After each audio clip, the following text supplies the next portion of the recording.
This is a 17-inch laptop with 16 gigs of RAM for less than the tablet, so naturally something's off.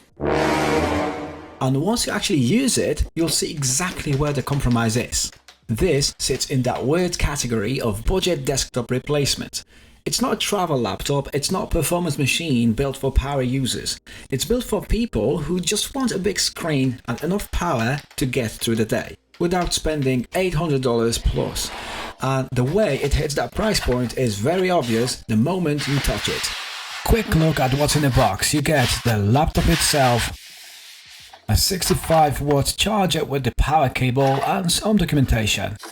And interestingly, a keyboard skin converting to UK layouts to US.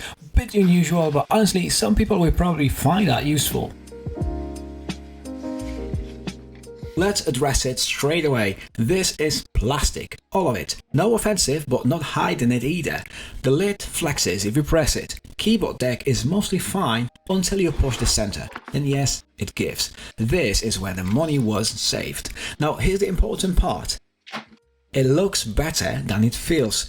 Matte grey finish, no cheap gloss, and it looks clean on the desk. Then you start typing and you hear it.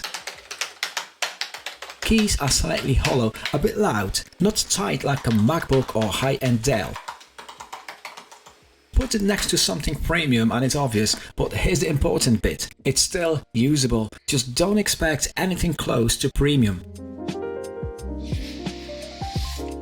Inside, you're getting an AMD Ryzen 3 4300U, 4-cores, boost up to 3.7 GHz, paired with 16 gigs of DDR4 RAM. And honestly, that changes the entire feel of this laptop because unlike the ultra-budget Intel chips you usually see at this price, like the N95, this doesn't feel frustrating to use, and the integrated Radeon Vega graphics definitely help. So let's translate that properly. It's not powerful, but it feels responsive, and more importantly, it feels usable, because the real story here is the 16 gigs of RAM. That's what stops this thing falling apart once you open multiple tabs, apps, and background tasks. Without that, this experience will look very different. This is where it either makes sense or doesn't. Chrome with 15-20 tabs, not a problem. Spotify or Amazon Music running, fine. Word, PDF, split screen work, all smooth. I've been using this for actual work, editing documents, running split screens, and honestly, this is where it clicks, because most budget laptops fall apart here. This one doesn't, but the second you push it, CapCut video edits, anything CPU heavy, you feel it slow down. No drama, no surprises, just limits. And now, quick numbers just for context. On Geekbench, we got 1376 in single core and 3678 multi-core. GPU scores 7852. What that actually means in real life on day-to-day is smooth, multitasking, reliable, and heavy work, it's not happening. Now gaming, the light stuff like Roblox, Minecraft runs fine. I spent hours on Stardew Valley and no issues at all, but then I thought I'll try something modern. Indiana Jones didn't even launch, minimum requirements not met. So yeah, this is not a gaming machine. However, out of pure curiosity, I installed a PS2 emulator. Nothing crazy, just PCCX2, a few tweaks, and obviously Grand Theft Auto Vice City, because legally I think every PS2 test eventually becomes Vice City. And honestly, the laptop handled it perfectly fine. I didn't even have a controller connected, so yes, I was here driving through VC on a keyboard like it's 2004 again. But on a 17-inch screen with decent colors and enough performance to keep things smooth, it's actually a pretty good experience. And importantly, thermals stayed under control the whole time. No screaming fans, no heat panic. I'll get into temperatures properly in a second, but for retro emulation and nostalgia gaming, yeah, this thing's absolutely enough. Now this is why you buy it. This is the entire point of this laptop. 70.3-inch IPS 1080p. At this price, that's unusual. You actually get proper workspace. 2 windows side by side, easy. Docs, spreadsheets, research, comfortable. Watching Netflix or Prime in the plane, generally enjoyable. Viewing angles are solid. Brightness sits around 220 nits. Indoors, it's fine. In the bright sunlight, you will struggle. The color accuracy around 65% sRGB, so it's not for creators, but for everything else, it's perfectly acceptable. This part surprised me. It's actually quiet most of the time, completely silent. Even under load, it's just a low hum, no high-pitched nonsense. Temps peak around 78 Celsius and no throttling issues. And importantly, the keyboard stays cool. The only hotspot is near the escape key and rear vent, which actually shows decent thermal design.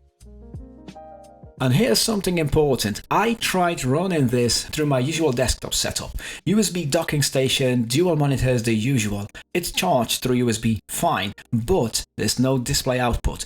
Monitors didn't even react. So that USB-C port, there's no video signal. If you want external display, you're using the included HDMI. One monitor, that's it. Now the battery. This one surprised me. I sat down with Stardew Valley, ended up playing for hours, twice, total about 8 hours and still had battery left. So realistically, you're getting around 8 hours mixed heavy use. So despite the big screen, it actually holds up. Not class leading, but definitely not weak either. Portability though, 2.2 kilos, you'll feel it. It didn't even fit my usual laptop bag. This is not something you casually carry around, but on a flight, big screen plus solid battery is actually useful. Now, speakers, exactly what I expected. Flat, no bass. Webcam, absolutely fine. That's it. Here's the interesting part. I actually prefer using this over a MacBook Air. Not because it's better, it's not, but because it fits what I need. The big screen, office work, decent battery and low cost. That's it. If I drop a $1,000 MacBook, I'm stressed. If I drop this, annoying but not painful, and that changes how you use it. I've also been running this with a NAS setup at home, editing files, accessing storage, managing everything remotely, and it handles that workflow perfectly. So now the verdict. This is not a premium laptop, it's not even trying to be, but this is the deliberate trade-off machine. If you want big screen, smooth multitasking, desk-based productivity, this makes a lot of sense. But if you want power, ultra portability and premium feel, that's wrong category entirely. So if your priority is simple, get as much screen as possible for as little money as possible, then yeah, this is exactly what that looks like in real life. Agree, disagree? Hit me in the comments. And while you're here, don't forget to subscribe. I know you want to. Family Pop TV.